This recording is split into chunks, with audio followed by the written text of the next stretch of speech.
কাগজের মধ্যে এরকম একটা মানুষ লিখলো, সেটা একটা মানে কবচের মধ্যে ভরে সেটা পড়লে কি কাজ হয়? হ্যাঁ, এটার পেছনে কারণ হলো হচ্ছে, এটা যদি সায়েন্স দিয়ে বলতে চাই, হ্যাঁ, তাহলে দুটো শক্তির মানে দুটো জিনিসের ঘর্ষণে একটা শক্তি উৎপন্ন হয়, সেটা ক্ষুদ্র থেকে ক্ষুদ্রতর হলেও একটা শক্তি উৎপন্ন হচ্ছে।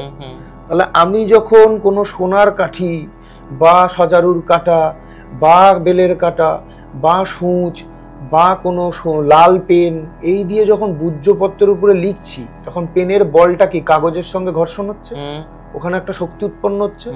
আমি যখন মুখ থেকে কথাটাকে বলছি, যে বীজ মন্ত্র বলে নিয়ে আমি বলছি ইহ প্রাণ ইহা, ইহ প্রাণ তিষ্ঠন্তু স্বহা, বামনশ্চক্ষু সত্র ঘ্রাণ প্রাণ ইহ গতা চির সুখং তিষ্ঠন্তু স্বহা, এই যে কথাগুলো যখন বলছি, এর তো একটা শক্তি আছে, এর তো একটা ভাইবস আছে।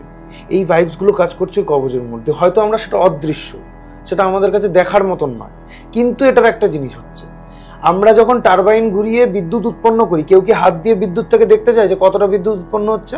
একটা শক্তি আসছে, তারপরে বুঝতে পারছি, ফিল করতে পারছি।